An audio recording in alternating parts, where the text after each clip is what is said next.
거기 초중등교육법상 그 써놓으셨어요?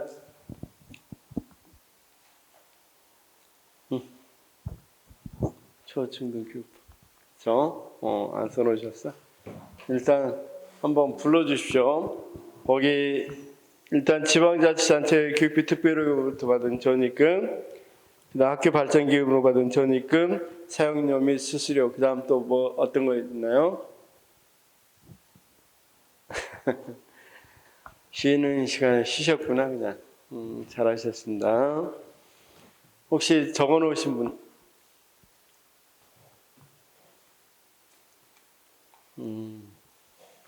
없어. 자, 맞습니다. 그다음 거기 보니까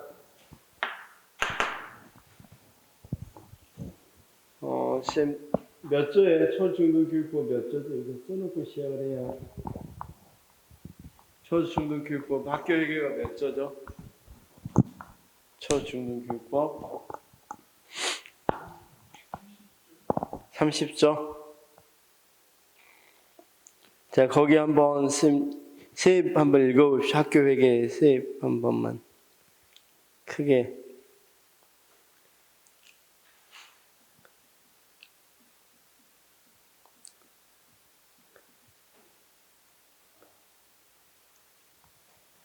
안 써졌어요? 2월금이 쓰고 남은 돈을 말합니다. 이거 말고 2월금이 하나 더 추가되어 있다 이거죠. 물품 대각대금은 책상 같은 거 판 것 말합니다. 30 몇 조라고 그랬죠? 30조 학교회계. 좋습니다. 제가 보겠습니다. 학교회계 보니까 먼저 거기 국가의 일반회계나 지방자치단체의 교육비 특별회계로부터 받은 전입금 이렇게 돼 있죠. 그건 우리가 지금 책에서 여기 문제에서 봤고, 두 번째 학교 운영의 심의를 거쳐 학부모가 부담하는 경비 이렇게 돼 있죠. 세 번째 학교 발전 기금으로 받은 전입금 이렇게 돼 있죠. 그 다음은 주가나 지방자치단체의 보조금 및 지원금. 아까 보조금이나 지원금이 있다고 그랬죠. 그 다음 사용료 및 수수료. 사용료 및 수수료도 이 미추홀 중학교나 고등학교 나왔다 그러면 가서 고등학교 졸업장 띄면 수수료 내야 되죠. 거기 미추홀 고등학교 뭐 조기 축구에서 운동장을 사용했다. 운동 사용료 내야 되겠죠. 그런 돈을 말합니다. 그 다음에 2월금은 전년도에 쓰고 남은 돈을 말하고, 물품 매각 대금은 이제 만약에 이런 게 있어요. 학교에서도 교환을 해야 돼요. 교환을. 이를테면 실물 화상기가 많이 좀 낡았어요. 그러면 그냥 버릴 수도 있지만 그걸 매각할 수도 있겠죠. 그래서 받은 돈입니다. 거의 대부분 가장 큰 돈은 어떤 거겠어요? 들어온 돈 중에서. 제일 위에 있는 거 항상 큰 돈입니다. 국가 일반 회계나 지방자치단체 교육비 특별회계로부터 전입금이 가장 크겠죠. 여기까지 이해가 됐습니다. 이해했으면 일단 한번 문제를 풀어보겠습니다. 거기 자 108번의 문제는 이제 알겠죠?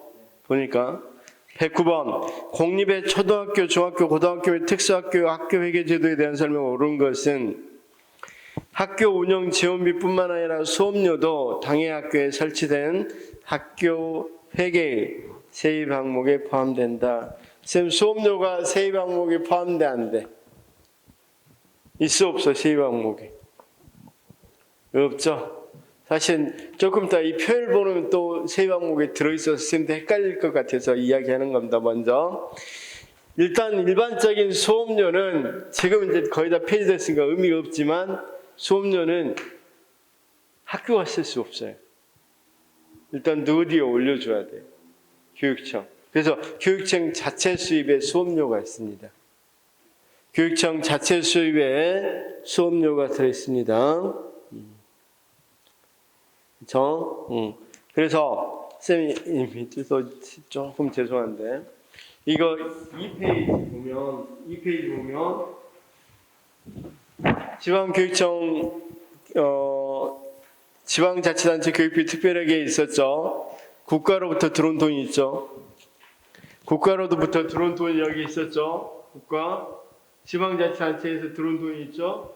그 밑에 봐봐요.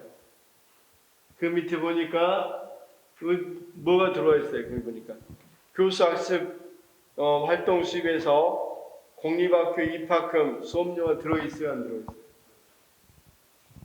그러니까 공립학교의 입학금이나 수업료는 일단 어디에 내야 됩니까? 그렇죠, 교육청에다 내야 됩니다. 그렇죠? 교육청의 자체 수입입니다. 자, 그다음 교주관은 예산 요구서를 작성해서 제출한 방식으로 학교 예산을 편성하는 과정에 참여할 수 있습니다. 맞습니다. 초중등교육법 30조에 따른 통합운영학교라고 해도 학교 회계는 학교별로 통합해서 설치할 수 있습니다. 학교 자율화 정책에 따라 교육감이 학교 회계 예산 편성 기본 지침을 학교 전형에 시사하는 건 금지되어 있다.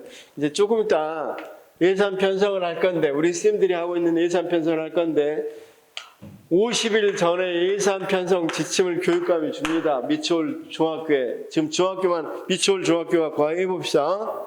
그러면 주면 조금 이따 다시 합니다. 이걸 30일 회계년도가 자 2021년도에 일어난 이야기라고 해봅시다. 작년 이야기라고 해봅시다. 작년. 그러면 회계년도는 2022년 3월 1일부터죠. 그래서 2023년 2월 말일까지입니다. 그러면 회계년도 개시, 이 개시 50일 전에 뭐가 왔어? 운영 지침이 내립니다. 그렇죠? 그 다음 30일까지, 여기 3월 1일까지니까 약 1월 며칠까지 이걸 짜야 되겠습니까? 1월 말일까지는 예산은 편성, 1월 말일보다 좀 빨라야 됩니다. 2월 달에 짧습니다. 그래서 약 1월 한 28일이나 29일까지 편성을 다 완료해야 됩니다. 그 다음 이걸 학윤위에다가 편성해서 줘요. 그럼 학윤위에서 25일간 최장 25일간 심의합니다. 그래서 회계년도 개시 5일 전까지 끝내줘야 됩니다. 그러니까 2022년 3월 1일이면 2022년 2월 한 20 며칠까지 28일까지밖에 없으니까 22일이나 23일까지 끝내줘야 되겠죠. 그리고 여기서부터 집행을 하는 거죠. 이해됐어요? 그리고 여기 끝나면 2달 이내에 4월, 그러니까 2023년 4월 말일까지 해서 결산까지 봐서 다시 학위인이 보고 심의하도록 줘야 됩니다. 자, 그건 다시 한번 하겠지만 무슨 말인지는 대강 알겠죠? 그래서 자, 다시 한번 교육감이 뭘 내려준다? 학교 회계 예산 편성 기본 지침을 내려줍니다. 며칠 전까지? 50일 전까지. 학교 회계 운영에 관한 설명을 옳지 않는 것은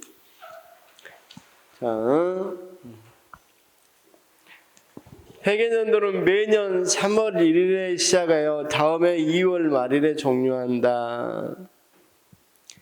학교 운영위원회는 학교 회계 세출 예산안을 회계년도 개시 5일 전까지 심의해야 한다. 맞죠?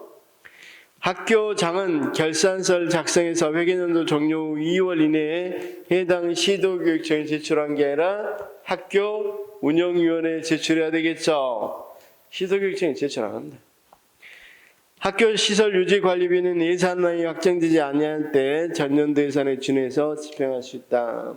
이걸 준예산 제도라고 합니다. 준예산 제도. 자, 쌤 세상에 심의학을 안 해줘 버렸어. 그래서 집행하기에는 좀 그렇죠? 그럴 때는 어떻게 한다? 준예산. 작년에 썼던 예산을 준해서 씁니다. 그렇죠? 자, 이런 것들은 거의 대부분 맞는 말이니까. 다음 111 초중등교육법상 우리나라 국공립 초등학교, 중학교, 고등학교 및 특수학교 학교 제도에 대한 설명으로 옳지 않는 것은 학교 회계연도는 매년 3월 1일에 시작해서 다음 해 2월 말에 맞죠? 학원위의 심의를 거쳐 학부모가 부담하는 경비는 학교 회계 이건 그대로 나와 있죠. 세입을 한다. 학교의 장은 회계연도마다 학교 회계 세입 세출안을 편성해서 학원이 맞죠? 지방자치단체 교육비 특별회계 전입금은 학교 말이 안 되죠. 제일 큰 세입 항목이 된다고 그랬죠. 자, 학교회계 운영과 관련해서 초중등교육법에 명시된 내용으로 옳지 않는 것은 똑같은 문제 계속 나오죠. 학교 회계연도는 매년 3월 1일에 시작해서 다음해 2월 말일에 끝난다. 학교는 학교 회계 세입 세출안을 회계연도가 시작되기 5일 전까지 심의해야 한다. 학교장은 회계연도마다 학교 회계 세입 세출 예산안을 편성하여 회계연도가 시작되기 10일 전 없죠? 30일 전이라고 그랬죠? 자, 이거 뭐야? 이건 완전 2011년 7급하고 똑같네, 문제가. 그쵸? 정말 출제연 게으릅니다. 어쩜 이렇게 똑같이 내면. 자, 113. 단위학교의 자율화를 효과적으로 추진하기 위해서 새로운 학교 제도가 도입 운영되고 있다. 새로운 학교 회계 제도 도입 주요 내용으로 옳지 않는 것은 자, 일상 경비와 도급 경비 구분 없이 옛날에는 도급 경비란 건 옛날에는 어땠냐면요. 총액으로 준 게 아니라 교육청에서 이거 써라고 지정해서 줬어요. 그렇죠? 그래서 일반에게 도급 경비도 안 할 수 있는데 그런 건 없이 그냥 총액으로 주게 된 게 학교 회계제도. 그다음 재원에 따른 사용 목적 구분 없이 학교 실정에 따라 자율적으로 맞고 교육비를 특별하게 교육비 특별하게 회계연도는 1월부터 11월 31일까지이고 학교 운영위원회의 운영 지원회계 회계연도 학교 운영 지원회계라는 게 없습니다. 학교 회계입니다. 학교 회계. 그렇죠? 3번이 틀렸습니다. 잔액 발생 시 2월이 가능하다. 다음 해로 이 2월에 사용할 수 있습니다. 자, 여기까지가 학교 회계 제도인데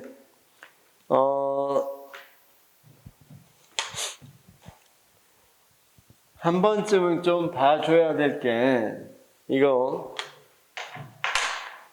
학교 회계 세출 구조를 한 번만 봐주십시오. 세출 구조.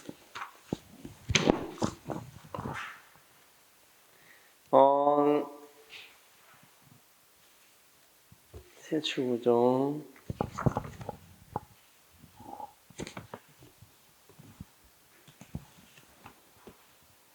선생님 거기 13페이지 한번 볼까요?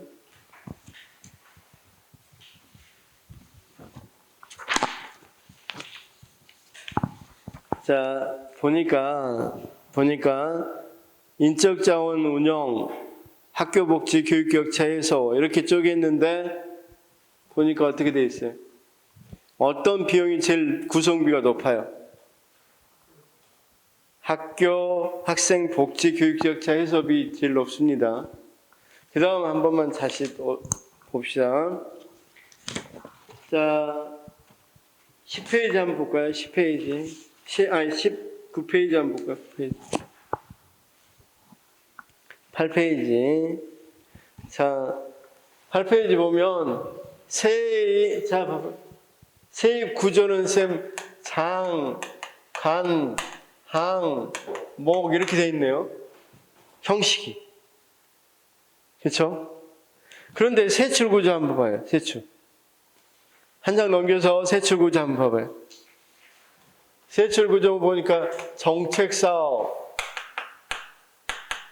그 다음 단위사업, 그 다음 세부사업, 뭐 이렇게 돼 있는데, 그쵸?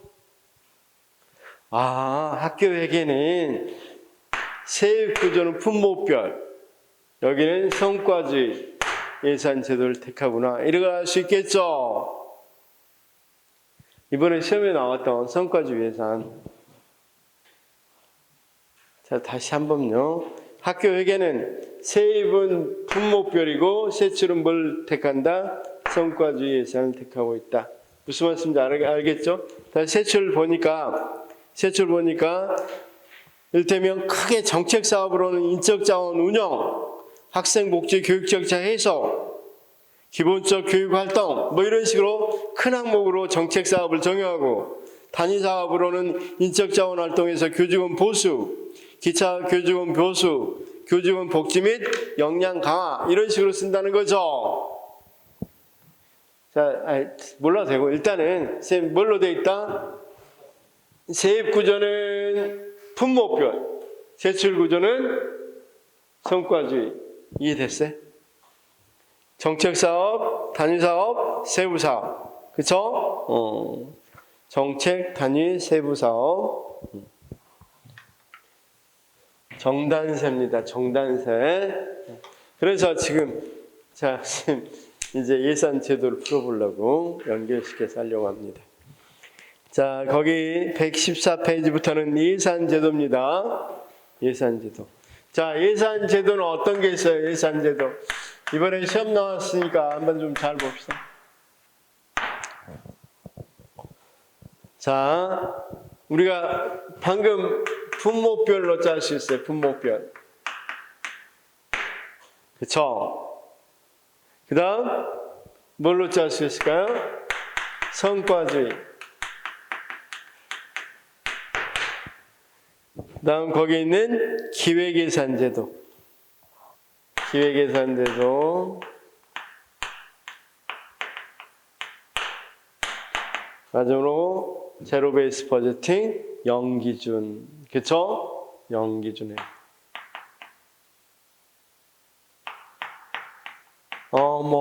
MBO도 넣는 사람도 있는데, 넣지 말고 일단 이 네 가지가 핵심이니까 보도록 하죠. 그쵸? 우리나라 학교는 어떤 걸 쓴다? 세입구조는 품목별로 쓰고, 세출구조는 성과주의를 쓴다. 여기는 확인했죠, 우리가? 자, 그러면 품목별 예산을 왜 쓰냐? 품과 목으로 구분해서 쓰는 거죠. 그렇죠? 그래서 거기 보니까 품목별 예산은 어떻게 나누어졌는지 한 번만 다시 한번 보면, 세입구조 보면, 자, 세입구조 학교회계. 자, 장은 이전 수입, 자체 수입 뭐 이런 식으로 돼 있고, 관은 중앙정부 이전 수입 뭐 이런 식으로 돼 있죠. 그렇죠? 자, 그런데 이제 세입 구조고, 보통 세출 구조를 여기서는 이야기합니다. 세출 구조를 품목별로 짤 수 있고 성과주의로도 짤 수 있어요. 그러면 세출 구조도 지금 우리나라는 이걸 쓰고 있지만 옛날에는 이걸 썼어요. 그럼 이걸 한번 제가 설명해 보겠습니다. 세출 구조를 어떻게 썼냐면 장, 관, 항, 목 이런 것이 있으면, 이를테면 여기 인건비, 시설비, 뭐 연구비 이런 식으로 했습니다. 인건비에는 다시 이를테면 교직원 인건비, 비교직원 인건비 이런 식으로. 여기 교직원 인건비에는 다시 보수, 그러니까 봉급, 수당에는 다시 또 나눠줄 수 있겠죠. 이런 식으로 짰습니다. 이런 식으로. 자, 무엇에 따라서? 장과 품목별을, 품목. 그 다음 시설비는 이렇게. 그러니까, 자, 장점이 뭐냐면요. 장점은 어디에 돈 썼는지 정확히 나와요. 딱 보면 돈 어디에 썼는지 알 수 있겠죠. 그리고 이렇게 딱 정해서, 자, 학윈이 심의를 해줘요. 아, 여기 이거 쓰고 이걸 얼마 쓰고 교직원 인건비 얼마 쓰고 여기 시설비에는 그렇죠. 관에서는 뭐 학교 증축하는데 재료때 얼마 또는 여기 뭡니까 이런 것들 활용하는 거 만약에 그런 것들 얼마 이런 식으로 딱딱 정해져 있어서 어디에 얼마 썼는지가 정확히 잘 나와 있어요. 딱 보면. 그래서 통제가 쉬워요. 통제. 그러니까 학윈이가 심의할 때 여기 어디에 썼네, 여기 얼마 썼네, 이건 정말 잘 알 수 있어요. 그런데 자 봐봐요. 이런 걸 어떻게 하겠어? 만약에 이 교감이 이번에 플립러닝이라는 거꾸로 교실이라는 것을 쓰거나 아까 우리 시험에 나왔던 거 유비쿼티스 합시다. 또는 앱러닝을 했어. 그렇죠? 그러면 앱러닝을 하는데 얼마나 효과가 있는지를 여기서는 알 수가 없어. 왜 그러냐면 앱러닝을 설치하기 위해서 사람들 많이 설치를 불렀겠죠. 기본 베이스를 깔고 앱러닝은 아닌가? 어쨌든 우리 와이파이 이런 거 깔고 이렇게 해야 되잖아, 학교에다가. 그렇죠? 그다음 화상 시스템도 갖춰야 되고. 그래서 그거 까는데 거기 인부들 와요, 안 와요? 거기 작업자들 오는 것은 여기로 들어가요. 그다음 거기 방금 여기 시설 그 비용들이 있죠. 와이파이 세우고 이런 거 들어가는 거 여기로 들어가요. 그다음 들어가면 이렇게 들어가면 여기에 그냥 들어가 있는 거지 앱러닝 하는데 얼마 썼는지가 전혀 안 들어가요. 그런데 아까 지금 우리가 시행하는 성과주의대로 한다면 정책사업 이를테면 정담세라고 그랬으니까 단위사업, 정책사업에다가 어떤 것을 한다. 선진화, 교실의 선진화 이렇게 사업이고 대표적으로 앱러닝 사업하고 세부 사업은 얼마. 그러면 그 세부 사업 속에는 어떻게 들어가 있냐면 누굴 썼고 어떤 시설비는 얼마였고 와이파이 값은 얼마고 이런 것들이 다 들어간다고. 전체 세부 사업이 얼마 들었는지가. 그러면 더 쉽게 말하면 성과주의로 하면 뭘 알 수는 있겠어. 얼마나 그 일을 하는데 성과가 있었는지 돈이 들어갔고 성과가 나오는지를 알 수 있겠지 하는 게 보다 성과주의. 그래서 우리나라가 옛날에는 이걸로 했는데 이걸로 바꿨단 말이에요. 무슨 말씀인지는 아시겠어요? 물론 성과주의의 문제점이 뭐냐면 자, 성과주의를 어떤 사업을, 그러니까 이게 사회 사업에 대해서 교장이 어떤 사업을 했는데 그 사업을 얼마나 투입했고 얼마나 산출이 잘 됐는지를 확실히 볼 수 있도록 돼 있어요. 왜냐하면 여기는 들어가는 거 세출 또는 나중에 결산을 보면 될 수 있겠죠. 될 수 있는데 교육은 성과를 측정하기 어려운 게 많이 있어요. 그런 부분이 조금 어려워요. 그렇죠? 일단은 성과주의가 있다 하고 여기까지 이해가 됐죠? 그럼 여기 성과주의는 어떤 것은 좋겠어요? 성과를 알아보는 것은 굉장히 좋겠죠? 사업의 성과를. 그런데 책임 같은 것을 묻는 데는 상당히 좀 어려움을 겪을 수 있겠죠? 자, 그 다음 기획예산 제도는 세출 예산을 어떻게 짜는가 했어요? 기획과 예산을 가지고 짜는데 항상 우리 쌤들이 또 여행을 갈 때 어떻게 한다고 그랬어요? 여행 갈 때 처음 갈 때는 참 좋죠. 그런데 한 3일만 있으면 어때요? 라면 먹고 그렇죠? 비 오면 처량하게 처막 끝에서 비 피하고 쫄딱 비 맞고 그렇죠? 그러고 오죠. 그런데 보통 어때요? 계획을 잘 짜고 가면 그런 일이 별로 없죠. 그래서 계획과 예산을 잘 맞추도록 하는 거. 먼저 계획을 쭉 짜고 거기에 따른 예산을 짜는 거예요. 하나만 예를 들어볼게요. 부산 여기 광역시 지금 시장이 이 인천시장이 공원 사업을 했어요. 공원 사업을.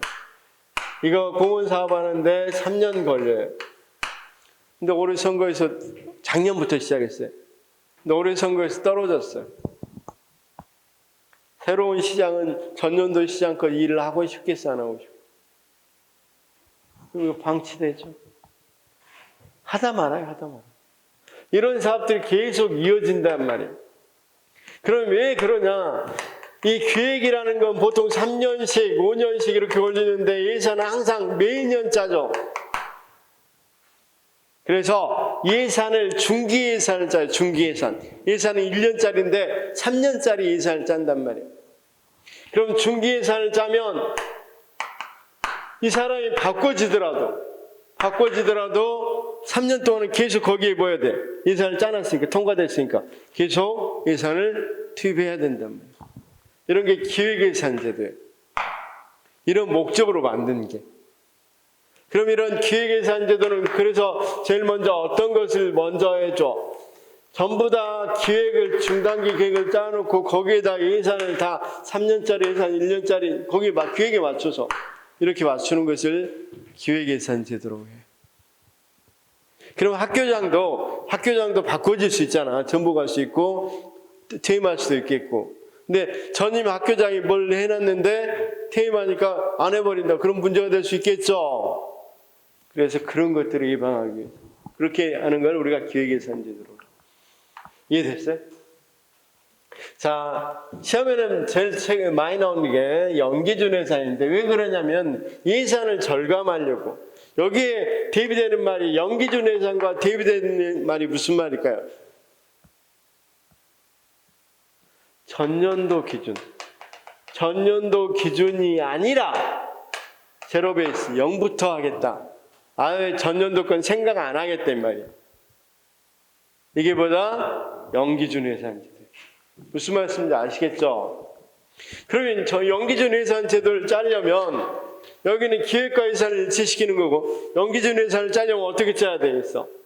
완전히 처음부터 다시 생각해야 되겠죠? 저 0에서부터 시작한단 말이에요. 예를 하나만 들어볼게요. 학교 말고 한번 예를 들어봅시다. 여기 이제 시청의 민방위과라고 합시다. 예산을 짜서 제로베이스 버제트 위로 올라갑니다. 이렇게. 여기서 어떻게 합니까?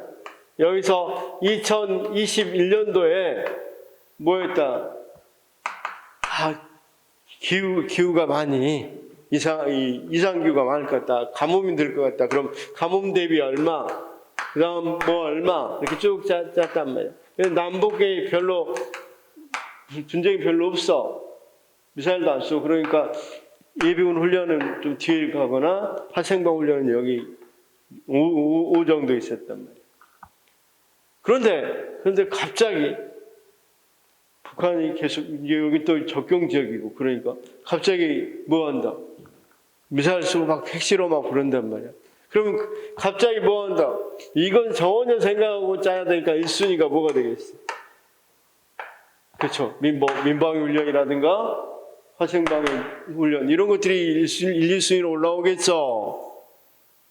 전년도고 전혀 상관없이. 그래서 이렇게 짜면 이제 짰다 합시다. 이렇게 민방위과도 짜고 이런 다른 데에서도 민원계에서 다른 과에서도 짰다 합시다.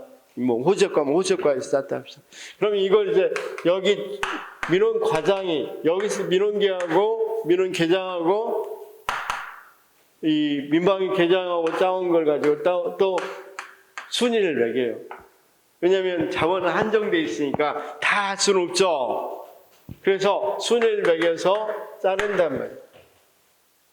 만약에 이런 거꾸로 한번 해봅시다. 그래서 여기서 민방위 굉장히 중요해서 이게 화생방 훈련이 1순위였는데 그 다음에 완전히 이 조약을 맺어서 또 해서 굉장히 이제 안 하기로 했어. 뭐 어떤 조약을. 그래서 보니까 이건 5순위, 6순위로 밀리겠죠. 근데 여기 가니까 어떻게 되겠어? 민호과장 입장에서는 중요한 거 쭉 짜다 보니까 여기 정도의 화생방 물려있는데 이건 없어질 수 있겠죠.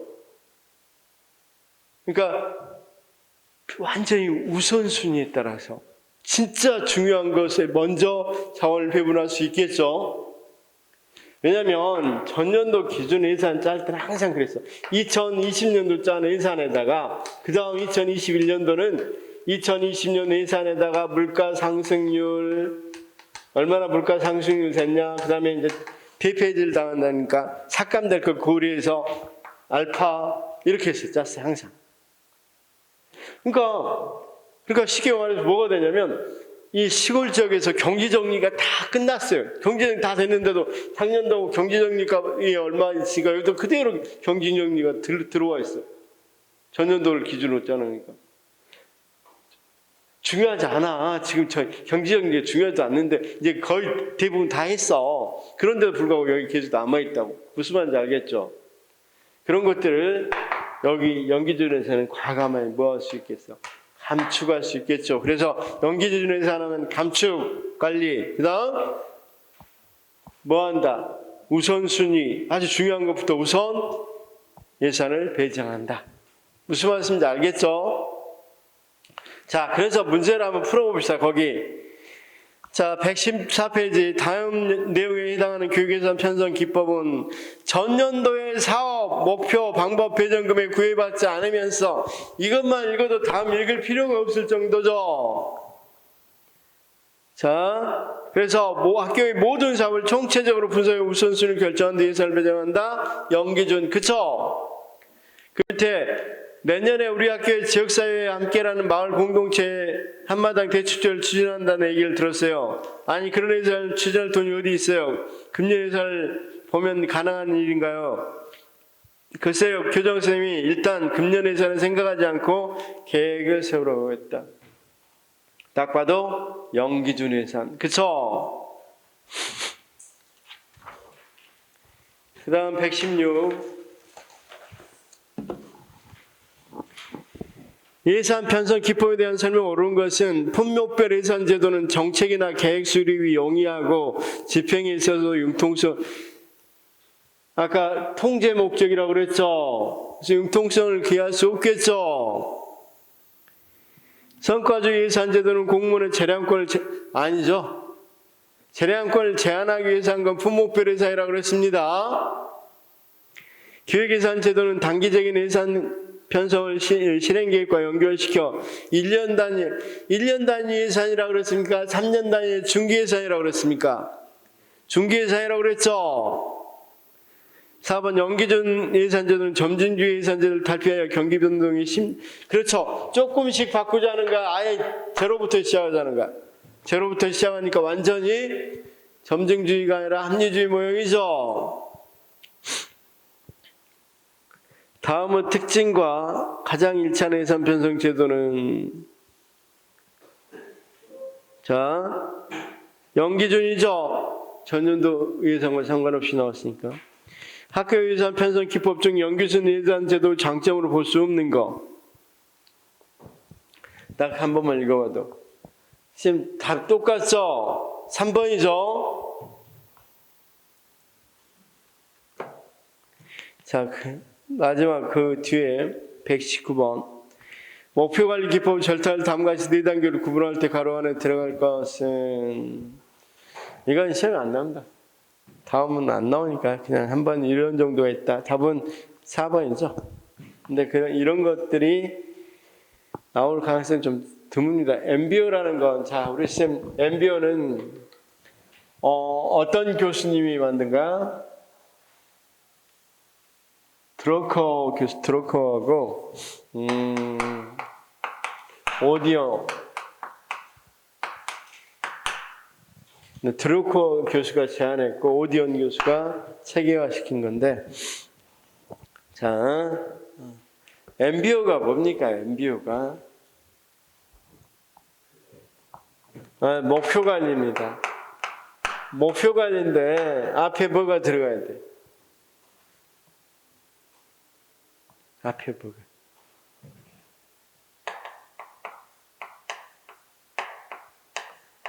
참여에 의한 목표 관리. 자, 설명 조금만 해보겠습니다. MBO도 뭐 지방직임이 한번 비추면 나올 가능성이 있으니까. 자, 우리 보통 목표 관리를 어떻게 합니까? 목표 관리 어떻게 해? 그렇죠? 자, 우리가 삼성 같은 경우도 누가 목표를 이재용이나 신화에서 CEO들이 정해주면 그걸 가지고 삼성전자에서 뭐 부에서 과로 뭐 이런 식으로 내려오죠. 그렇죠? 그런데 그게 아니라 목표를 무엇에 의해서 정한다? 참여에 의해서 정한다. 그럼 이건 위에서 이렇게 하향식이 아니라 자 부에서 제일 밑에 일단 과에서 먼저 목표를 정해요. 그래서 이 목표가 결합되면 뭐가 될 수 있어? 부의 목표가 될 수 있겠죠? 부의 목표가 결합되면 국의 목표가 될 수 있겠죠? 무슨 국? 이게 되면 회사 목표가 되는 거예요. 이렇게 정하는 게 참여에 의한 목표 관리죠. 자, 그러면 여기 조금만 더 이야기해 보겠습니다. 참여에 의한 목표 관리제인데 여기 과 단위에서 A, B, D가 있다 합시다. 과원이 있다 합시다. 그럼 A가 제시한 목표, B가 제시한 목표, C는 나는 이거 하겠다, 나는 D는 이거 하겠다.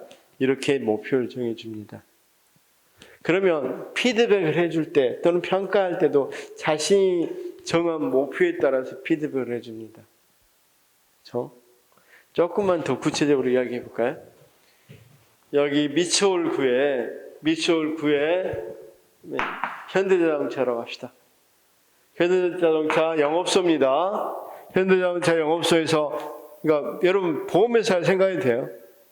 나는 몇 개 하겠다. 5대 팔겠다 한 달에. 나는 20대 팔겠다. 50대 팔겠다. 100대 팔겠다. 그러면 얼마입니까? 계산도 안 되네. 175대가 목표가 되겠죠. 무슨 말인지 알겠어요? 그럼 이걸 섞어주면 여기가 몇 대가 목표가 되겠죠. 만약 영업소만 이야기하면. 보험회사 같으면 어떤 보험을 얼마나 체결해야겠다 이게 쭉 나오겠죠. 자, 그러면 여러분 보험회사나 영업소가 보면 보험회사가 보면 어때요? 매달 표로 목표하고 얼마나 달성됐는가 표로 다 그어놓죠. 우수 또 사원들 표창도 하고 그러잖아. 영업소 그렇지 않으면 큰일 나잖아요. 그 다음 피드백 평가할 때도 그 목표 달성한 사람에게 합당한 평가를 해주고, 물론 선생님 이러면 나는 팔 때 한 대만 팔래요. 그럼 굶어 죽어야지. 뭐 많이 목표는 달성했더라도 굶어 죽어야 되겠죠. 그런 건 의미 없는 거고, 어떻든 나는 이것에 목표적으로 최선을 다하겠다 이런 식으로 피드백을 해준다고.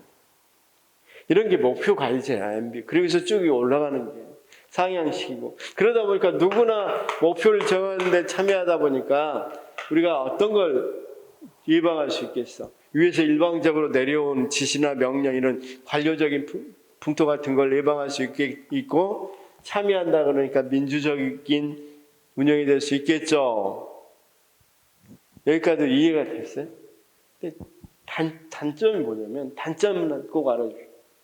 이 사람들은 여기에 있는 사람보다는 시계가, 목표를 정하는 시계가 장기적이겠어, 단기적이겠어.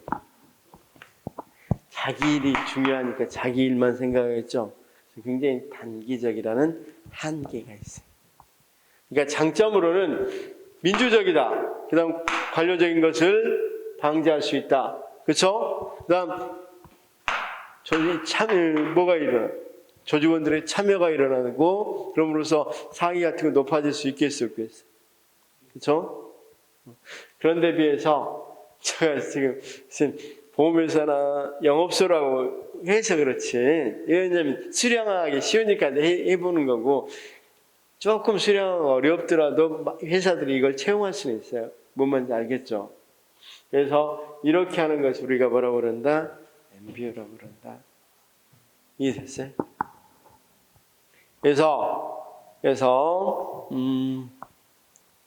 만약에 두 번째 만약에 시험에 답이 나온다면 아마 이런 식으로 나올 거야. 누가 만들었느냐? 아까 드로커와 오디온, 그렇죠? 그다음 어떤 거냐? 전체적인 조직의 참여다. 그다음 어떤 방식이냐? 상향식이다. 그렇죠? 어떤 장점이 있냐? 민주적이고 관료적인 부분을 방지할 수 있겠다.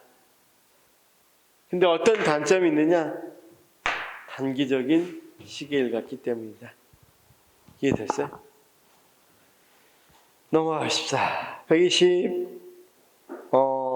다음 글에 설명하는 용어는 이런 것들이 가끔 나오는데 한참 그때 당시에 인적 자원 개발이라는 게 굉장히 강조되던 시절이었습니다. 인적 자원 개발입니다. 그래서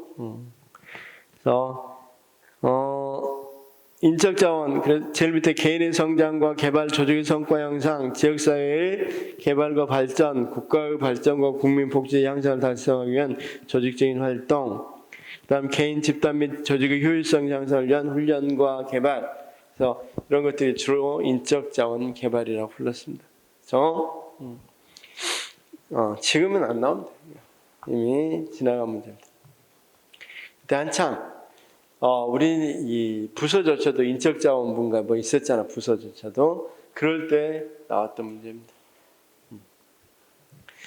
121. 저중동교육법에 근거할 때 학교에게 대한 설명이 옳은 것은? 선생님 1번은 왜 틀렸습니까? 행정실장이 아니라 어쨌든 기관장은 학교장이 짜야 되겠죠. 2번은 맞고 3번은 왜 틀렸습니까? 3월 1일, 2월 말일. 4번은 학교 발전기금도 세입이죠.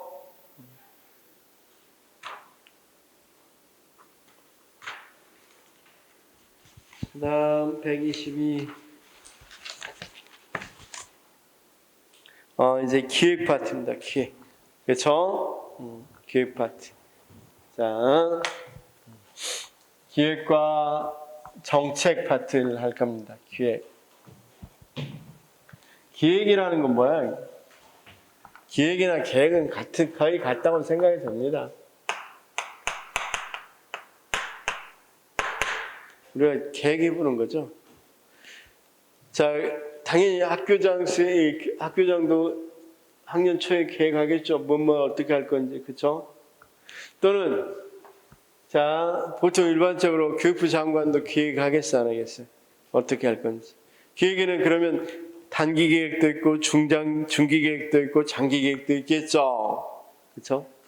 그러면 만약에 교육계에서 2030년에 어떻게 할 건지, 그렇죠? 자, 2030년에 학교는 몇 개를 설치할 거고, 어떻게 할 건지, 제가 예를 한번 해보겠습니다. 우리 쌤이 교육부 장관 해봅시다. 교육부 장관 해보면 2030년에 아무래도 뭐 해야 될 것 같아? 대학에 요즘 문제가 있는 게 대학의 학과를 좀 조정해야 될 것 같아. 지금 굉장히 최첨단으로 달리고 있는데 대학 학과들이 옛날 조금 좀 시대에 뒤떨어진 것 같아. 특히 지금은 그래도 어느 정도 적용이 되는데 2030년, 2050년 해도 됩니다. 근데 그냥 30년 합시다. 너무 보니까. 자, 이걸 학과를 조정을 해야 될 것 같아요. 그럴 때 방법은 네 가지 방법이 있다고 그래요. 자, 먼저 어떤 게 있겠어? 사회수요 접근법. 그래서 이건 뭐 어렵다고 생각하지 않고 그냥 아주 편하다고 생각하면 돼요. 그냥 그때 당시에 대학에 다닐 사람들이 있겠죠. 2030년. 지금 8년 남았습니다. 그럼 지금 몇 학년입니까? 8년 남았어요. 초등학교 5학년, 6학년이겠죠. 거기 5학년, 6학년한테 물어보면 좀 그러니까 그 부모님들한테 어떤 학과를 선호하는지 어떤 학과에 가고 싶은지를 조사를 조사를. 그래서 학과 조정을 하는 거야. 지금 무슨 학과 있는데 이런 학과는 좀 폐지하고 다른 학과를 설치하고 이런 데를 좀 늘리고 줄이고 정원 조정하고 이렇게 하는 것이 사회수요 접근법이었어요. 원래는 이런 접근법이 아니라 이런 거였어요. 중학교 정원이 몇 명인지 고등학교 정원이 몇 명인지를 알아야 국가가 잘 운영할 수 있겠죠. 미래에도. 그래야 교원도 뽑아두고 그럴 거 아니에요. 그래서 우리나라 같이 대학교 잘하는 거 말고 안 가고 그런 나라 같은 경우는 어떻게 하겠어요? 갈 건지 안 갈 건지 물어봐요. 그래야 고등학교를 몇 개 더 지을 건지 몇 개를 통합할 건지 대학교도 어떻게 할 건지 미리 이렇게 정해서 물어보는 게 이제 사회수요 접근법이에요. 이해됐어요? 일단 이것만 알면 돼요. 그래서 인력수요 접근법은 이제 누구에게 물어봐? 누구에게 물어봐?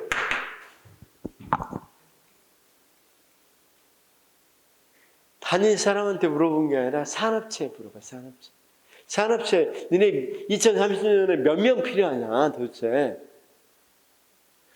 그래서 이를테면 제조업에는 몇 명, 이를테면 철강업은 몇 명, 무슨 몇 명 이런 것들 다 나오겠죠. 그렇죠? 그럼 거기에 맞춰서 과를 바꿀 이 과를 신설하거나 폐지하거나 또는 정원을 바꿀 수 있겠죠. 이렇게 바꾸자고 계획할 수 있겠죠.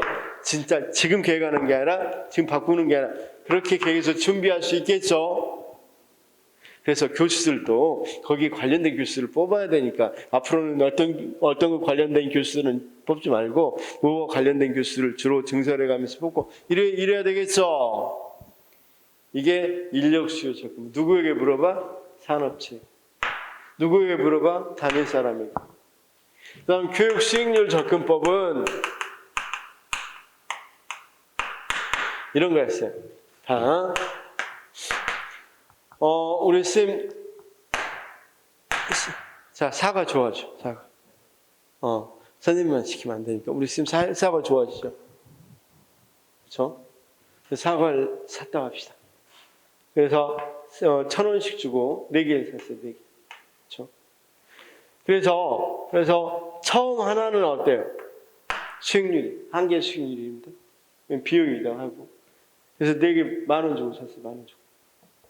10,000원 줬습니다. 근데 처음 살 때는 10,000원보다는 훨씬 뭐가 높습니까? 효용이 높죠. 이렇게 맛있을 수가. 연속해서 2개 먹어봐요. 속도 좀 쓰리고 조금 그러죠. 10,000원어치 효용이니까 10,000원어치 내겠으니까 2,500원. 2,500원어치 효용이 있을까 하고 약간 의심이 갑니다. 근데 그 정도는 있을 것 같아요.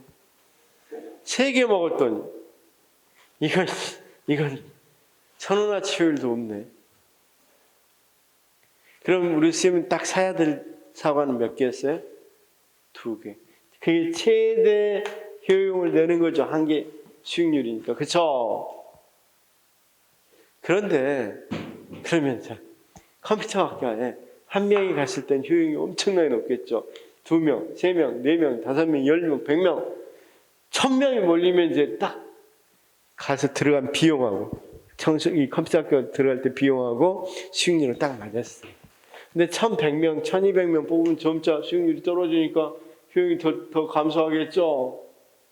그래서 딱 여기까지만 맞춰서 뽑는 걸 교육 수익률 접근법이라고 그래요.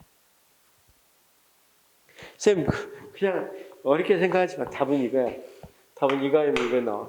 이거 안 나와. 어쨌든 그런 느낌만 알면 돼요. 그 다음, 우리랑 비슷한 학교랑, 국가랑 비교하는 거. 저 국가가 비슷해요. 또는 조금 앞섰는데 그 국가가 어떻게 세웠는지 이런 것들 같은 거 고려해서 우리도 따라서 세워주는 거. OECD가 공고사항이다. 그러면 좀 그런 거 공고사항에 맞춰서 하는 거. 그런 것들이 있어요. 거기가 그게 바로 뭐냐면 국제 비교형 접근법이에요. 이해됐어요? 자, 설명만 길었지. 1번 122 교육계획의 접근 방법 중 사회수요에 대한 접근법에 대한 설명을 가장 적합한 것은 자, 그러면 사회수요에 대한 접근법을 하면 수요에 맞춰서 딱 정해놓으니까 불만 없겠죠. 가고자 한 사람이 못 가는 건 없겠잖아. 가고 싶은 사람은 가도록 했으니까, 거기 맞췄으니까. 그쵸? 그래서 1번이 답이고, 2번, 3번은 뭐와 관련되겠었어요? 2번, 3번은 인력수요 접근법과 관련되겠죠? 자, 4번. 교육 수익률 접근법이겠죠? 123. 교육을 받고자 하는 모든 사람에게 교육의 기회를 부여해야 한다는 원칙이 가장 적합하게 이루어지는 교육 기획 접근법은, 이건 뭐 당연히 사회수혜원 접근법이죠. 그래서 우리 두 번 다 시험이 여기 나왔어. 물론 예산 제도는 우리가 6문제 다 연기준 나와놓고 이번에 성과준이 나와버렸죠. 그래서 준비는 해둬야 되는데 거의 대부분은 이걸로 나온다는 것 알아두시면 되겠죠. 그래서 이걸 또 내든지 그 다음 낸다면, 두 번째 낸다면 이거였어요. 제가 연기준 만약에 안 낸다면, 성과주의하면 품목별 다 찍는 거네. 성과주의 나올 거라고 그랬는데 성과주의가 나왔듯이 이거 아니면 그 다음 될 건 이거예요. 역시 접근법. 거기 캠벨 나왔는데 교육정책 수습 단계 중에서 다음 글에 해당하는 것은 죽어도 안 나옵니다. 이제 2011년 국어 문제였죠. 정책론인데 이건 교육정책이라고 내기는 좀 어려워요. 행정학에서 나오는 문제입니다. 행정학에서 나오는 문제. 행정학에서 잘 안 나오는 문제입니다. 그러니까 정책을 결정할 때 여러분 알다시피 사회 문제가 뭘로 돼요? 자, 우리가 보통 사회 문제가 공정의제가 되고 공정의제가 정책의제가 되죠. 그제? 그래서 자, 쌤 이런 식 우리가 사회 문제 많죠. 사회 문제 많은데 그 사회 문제가 전부 다 이 학교에도 문제가 많은데 많은 문제도 있는데 교직원회의에 올라가는 것은 전부 다 올라갑니까? 일부만 올라갑니까? 공식적으로 의제가 되는 거예요. 그렇죠? 일부만 올라가죠. 그렇죠? 그런 것처럼 자, 그러면 이렇게 올라갈 때 뭐가 있어야 되느냐? 원래 이제 사회 문제가 정부에서 다루려면 기본적인 힘이 좀 존재해야 되고 문제화 시켜주는 힘이 존재하고 그다음에 이제 뭐가 일어나 학회 같은 데서 좀 떠들어야 되고 유명 인사들이 좀 떠들어야 되고 그게 산행운동입니다.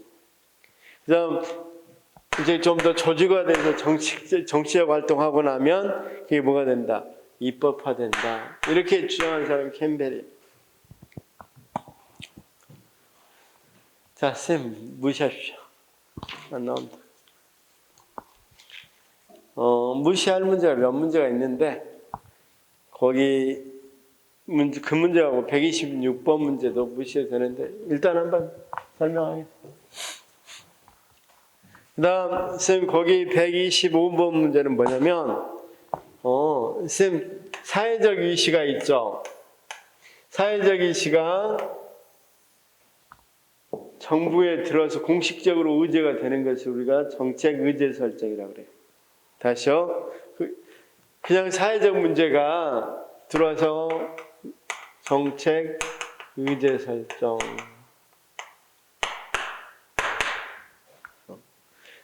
자, 이거 한번 봅시다.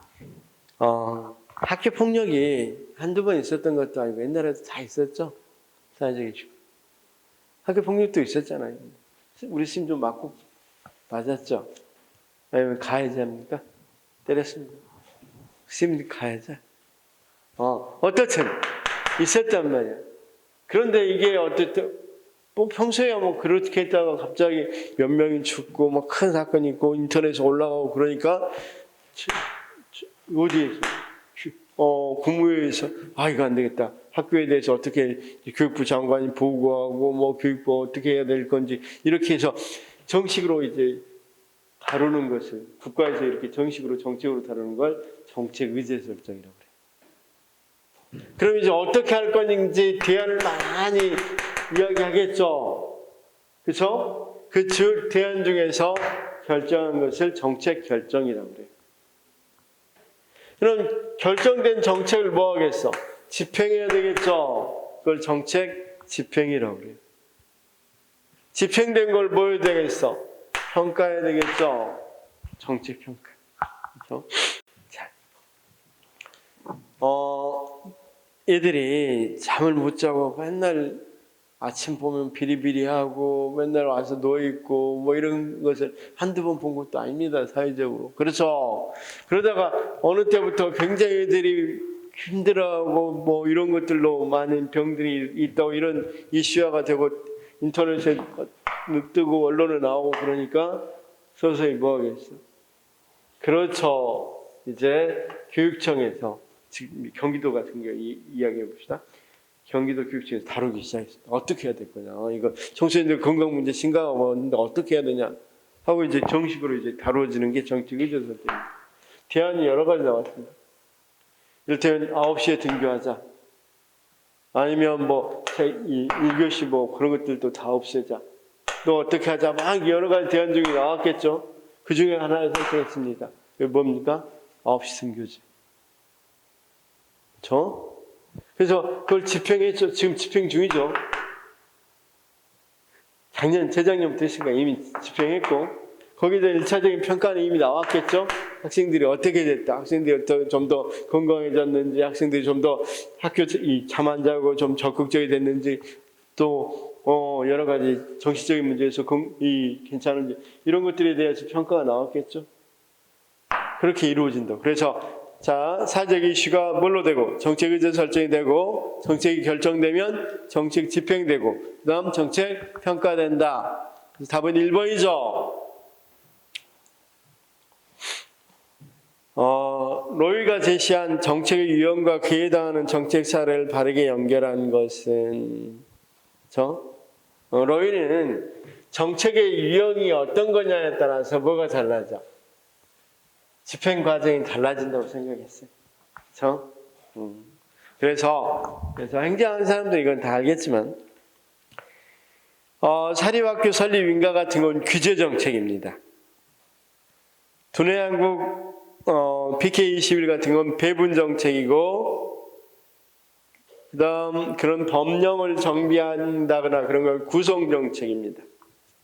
그다음 마지막으로 재분배 정책은 그러니까 쉽게 말해서 이 저소득층을 고소득층에게 좀 더 많이 세금을 걷어서 저소득층에게 좀 배분을 해서 분배를 해서 그 격차를 줄이려고 하는 게 재분배 정책입니다. 그래서 여러분 누진세 있죠? 잘 사는 돈 많이 번 사람은 40%까지 받습니다. 38% 그러니까 소득세 38%를 세금으로 걷어가. 그러니까 우리가 손흥민 엊그저께 손흥민이 봤죠. 손흥민은 받은 연봉의 50%를 영국이 다 가져가 버립니다. 보액이니까. 그렇죠? 그런데 아주 가난한 사람 아예 면제시켜 주죠. 돈 뭐 조금 생활이 뭐라 그래? 야, 기초생활비가 아니라 좋습니다. 그런 거 버는 사람들 아예 세금 면제시켜줘 버리죠. 아예 환급시켜줘 버리죠. 그런 식으로 우리가 보통 누진세 같은 게 대표적으로 재분배 정책의 일환이 됐어요. 자, 그런데 이건 행정학에는 나올 문제입니다. 안 나온다. 그냥 넘어가셔도 됩니다. 시험에 나온 건 이제 127부터 정책 결정 모형이 시험에 나옵니다. 정책 결정 모형. 자, 여기까지는 다 알 거라고 보고 다음부터 이제 본격적으로 방금 이야기한 앞에 있는 문제 중에서 다시 안 봐도 되는 문제는 126번 문제하고 캠벨 나온 문제는 시험에는 다 그렇게는 안 나옵니다. 이제 다음 127번부터는 중요합니다. 정책론에서 나올 수 있으니까 중요한 문제입니다. 자, 여기까지 하나 합시다. 정책 결정이에요. 이제 정책 결정 유형인데 혹시 우리 선생님 이거 관점이라 그래서 자 혹시 이거 배우셨는지 모르겠네. 합리적 관점, 관점으로 이야기하면 그 다음 참여적 관점, 정치적 관점, 위헌적 관점. 이거 혹시 봤어요? 이 관점으로 이야기할 때는 이렇게 하고 모형으로 이야기할 때는 합리 모형, 최적 모형 이렇게 이야기합니다. 근데 이거 봤어요, 안 봤어요? 합리적 관점, 참여적 관점, 정치적 관점, 위헌적 관점. 관점으로 구별하는 거, 정책 결정. 이건 그러면 우리 스님들 합리 모형 이런 건 알죠? 이건 합리 모형입니다, 합리 모형. 그러니까 경제적 합리성. 우리가 경제적 합리성이란 건 비용분의 효과를 따져서 가장 좋은 것 이런 것들이 선택될 수 있는 그런 선택돼야 된다는 관점이 합리적 관점입니다. 그래서 여기는 어떤 거 경제적 합리성, 합리적인 거. 근데 참여적 관점은 여기 봅시다. 합의가 핵심입니다. 합의. 그 다음 여기는 타협이 핵심입니다. 여기는 우연이 핵심입니다. 우연. 참여적 관점은 우리가 전문가 집단, 전문가 조직에서는 어떻게 되겠어요? 완전히 합리적인 거, 비시 분석을 해서 자 보니까 A, B, C, D, E가 대안입니다. 그래서 비용분의 효과 분석하니까 A가 제일 좋아요.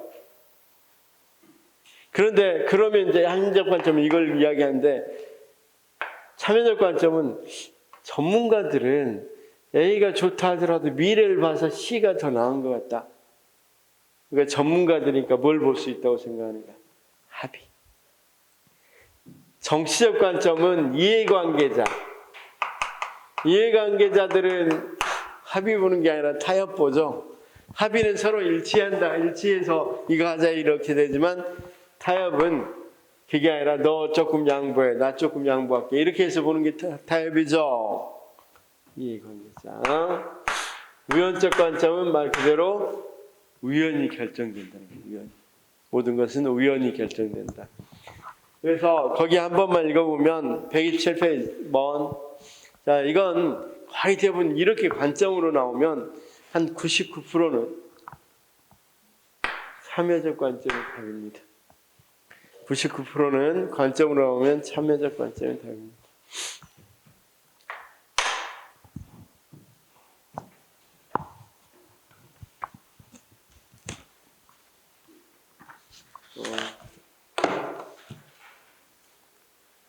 브리지스도 잘 안 나오는데 어떻든 한 번만 해드리고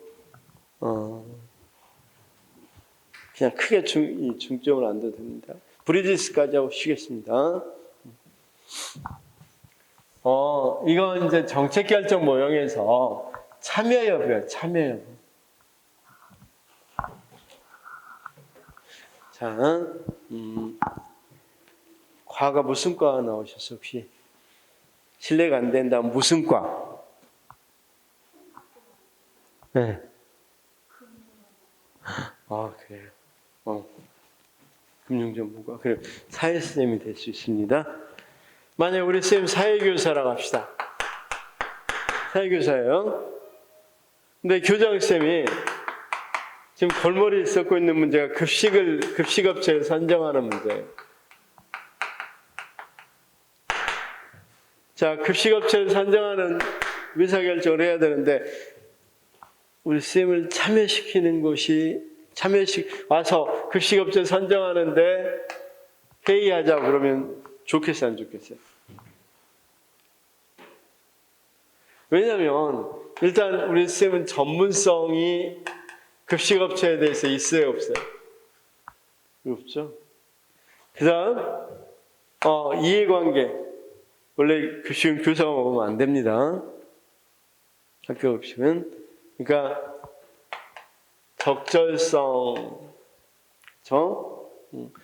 적절성이라고 해도 저거 적절성이 있어요, 없어요? 일단 이해관계가 있어요, 없어요? 없죠. 그럼 여기죠. 그러면 이 표현 잘 봐요. 여기 중요합니다. 수용 영역 아니야, 여기. 무슨 말이냐면 교장 쌤이 어떤 급식업체하고 선정해도 우리 쌤은 받아들여 안 받아들여? 그렇죠. 저기 상관이 없고 내가 먹을 것도 아니고 여기 왔는데 괜히 여기 수용 영역 안에 있는 문제인데 쌤한테 수용 영역 안에 있는 문제인데 쌤한테 참여해라 그러면 기분 좋겠어, 안 좋겠어? 그래서 이 안에 있으면 참여를 안 시켜야 되겠죠. 그런데 이번에는 자, 혹시 영양과 관련된 과 뭐 여러 가지 식품공학이라도 여러 가지 했잖아. 우리 선생님 나왔다고 합시다. 나왔다고 하자고요. 그러면 급식교사야, 급식교사. 영양교사야, 영양교사. 영양교사는 전문성이 있어 없어요? 급식에 대해서. 자기 일이잖아. 이해관계가 있어 없어요? 자기 일이니까 당연히 있죠. 근데 영양교사 몰래 교장선생님이 다 급식업체 선정했다고 그래봐. 영양교사 굉장히 화나겠죠. 그 영양교사는 수용 영역 뭐니까? 그렇죠. 이 말을 잘 이해를 해야 돼. 아닌지 바뀐지를 잘. 우리가 보통 바뀌다라는 용어 자체 뉘앙스가 부정적이어서 그런데 이럴 때는 계속 참여시켜야 되겠죠. 이해됐어요? 자, 다시 학교에서 회의를 하는데 급식업체 선정 문제예요. 근데 우리 쌤과 사회쌤 와서 같이 이 급식업체 선정하는데 결정합시다. 그러면 말도 안 되죠. 근데 쌤이 이 영양교사야. 그런데 쌤 처빙도 안 하고 그냥 자기끼리 교장에서 결정하면 기분 좋아, 안 좋아요? 안 좋겠잖아요.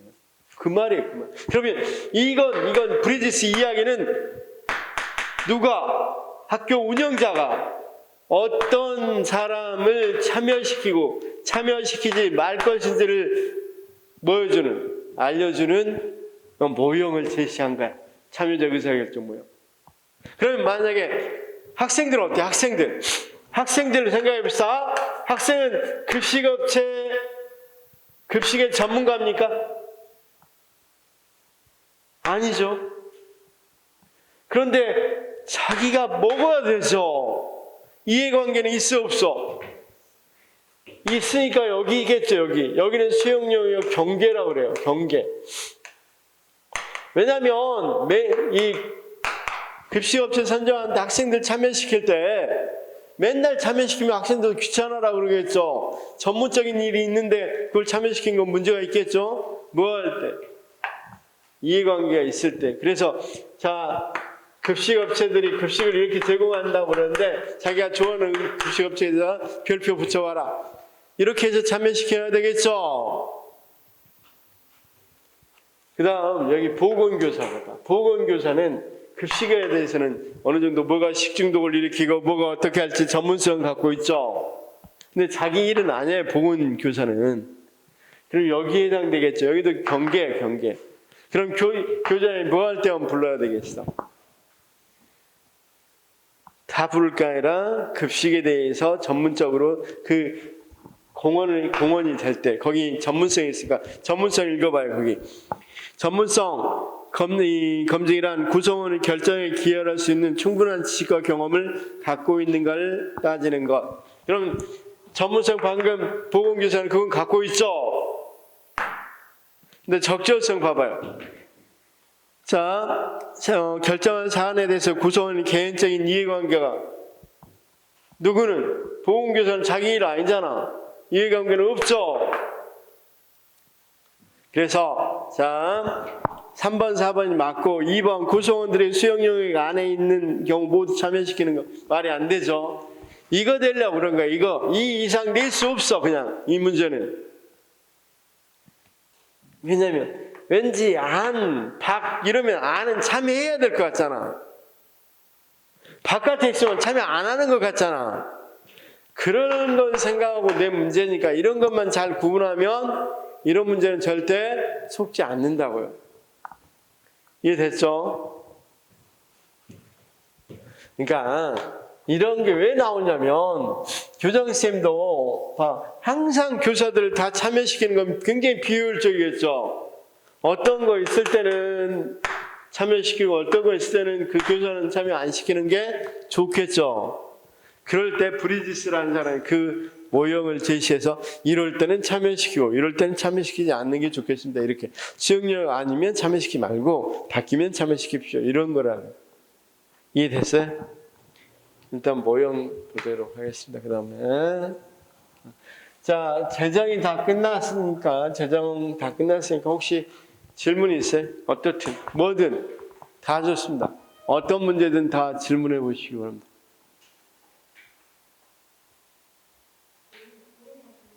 예?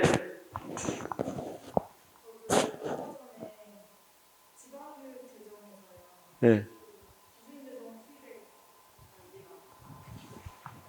쌤, 기준 재정 수입액이라는 건 뭐냐면, 자, 봐봐요. 국가에서 주는 거 말고, 지방교육 재정 교부금 말고 들어올 수 있는 돈. 기준 재정 수익이라는 것은, 자, 제가 보겠습니다. 올해가 2022년이죠. 그러면 이제 보통은 이 내년도 걸 짜야 되는 이미 지금 집행하고 있으니까 2023년 거 내가 쓸 돈을 여기다 교육청이 쓸 돈, 인천시 교육청이 쓸 돈이에요. 수익. 내가 써야 될 돈. 수입액은 뭘 제외하고 국가에서 준 돈을 제외하고 내한테 들어올 것 같은 돈. 무슨 말인지 아시겠어요? 그러니까 제일 큰 돈은 인천시청에서 준 돈이에요. 대부분 인천 자체 수입이 너무 미미하니까 이런 것들을 이야기할 때는 그냥 인천시, 그러니까 시도교육세 특별회계에서 들어올 전입금 이 정도로만 이야기한다고요. 원래 의미는 뭐다? 자, 국가에서 줄 돈, 아까 교부금 말고 무엇에 들어올 수 있는 예상에 들어올 것 같은 거. 그 국가 말고 시청이라든가 그 다음 자체 수입 이런 것들을 들어올 예상이 있겠죠. 자, 둘 다 예상이. 예산은 미래를 예상하는 거잖아. 예산은 올해 걸 올해 짤 수는 없잖아요. 내년 2023년 거 올해 짜야 되잖아. 2022년 거 올해 짜면 이미 하고 있는데 예상이 안 되죠. 그래서 예산이잖아요. 그렇죠? 그럼 자, 됐어요. 자, 우리 쌤 교육감 해요. 교육감 해봐요. 인천시 교육감입니다. 그러면 자, 2022년 말에 이제 걱정되죠. 2023년 거 줘야 되니까. 예산을 운영해야 되니까. 그러면 내가 쓸 돈을 모두 다 학교에 몇 개 학교에 얼마 몇 개 법적으로 다 정해진 것도 있을 거고 또 자기가 쓰고 싶은 사업도 있겠죠. 그래서 3조다. 그런데 지금까지 계속 들어왔죠. 어디서 인천시청에서 준 기억이 들어왔을 거 아니에요. 2022년도에서 그런 것들을 감안하고 여기서 뭐 증가돼 있으면 증가돼 있는 게 얼마 정도인지는 대강 알 거 아니에요. 그걸 가지고 이 정도 작년에 이 정도 들어왔으니까 예상액이니까 어차피 인천시청이 이번에 좀 뭐 세금도 좀 많이 거치고 지방교육세도 많이 거쳤다 그러니까 이 정도는 좀 들어오겠다 예상이 될 수 있겠어요, 없겠어요? 계산해보니까 1조야 1조. 그럼 그 2조만큼을 뭘로? 보통교부로 요구를 한다고. 요구하고 국가 입장에서도 이게 어느 정도 계산해보고 맞으면 뭐 하겠어? 그만큼 주겠죠. 그러니까 다시 한번 기준 재정 수입액을 모르겠다고. 수입액은 말 그대로 국가에서 지원하는 거 말고 그해 들어올 걸로 예상되는 액수. 거의 대부분 어디에서 주는 돈이다? 인천시청에서 주는 돈. 인천시청에서는 시도세, 시도 시도의 회계에서 인천시 회계에서 일반회계하고 특별회계 같은 게 있겠죠. 일반회계는 어떻다 그랬어? 그냥 전반적인 걸 사용하려고 쓰는 거고, 특별회계는 어떤 거 하려고 한다고 그랬어요? 엄마들이 쓰는 걸 뭐라 그러지? 가계부. 어떤 가계부라고 그랬어요? 학자금 쓰자고 하는 가계부니까 특별회계라고 해야 되겠죠. 그래서 여기서 이 특별회계에서 들어오니까 여기서는 전출이죠. 여기는 전입금이죠. 이게 기준제대로 수익이라고요. 아니, 수입액이라고. 또 모를까?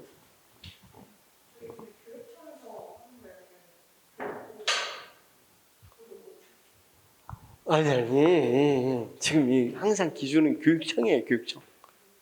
교육청에서 자기가 교육청에서 쓸 돈, 그다음 국가 말고, 교육부 말고, 그냥 어디서도 줘야 돼요. 인천시청에서도 줘야 되잖아. 원래 인천시청이 다 내야 되는데, 교육과 학예는 이쪽에서 떼줬잖아. 그러니까 이건, 여기 비용은 누가 돼야 돼요, 여기 비용. 떼줬으니까 일부, 여기 전체에서. 여기는 인천시청에서 돼야 될 거 아니에요. 그래서 인천시청에서 준 돈이라고, 이게. 그러니까 기준은 교육청이에요. 기준은 교육청. 그것만 아시면 돼요. 혹시 이해가 안 됐어요?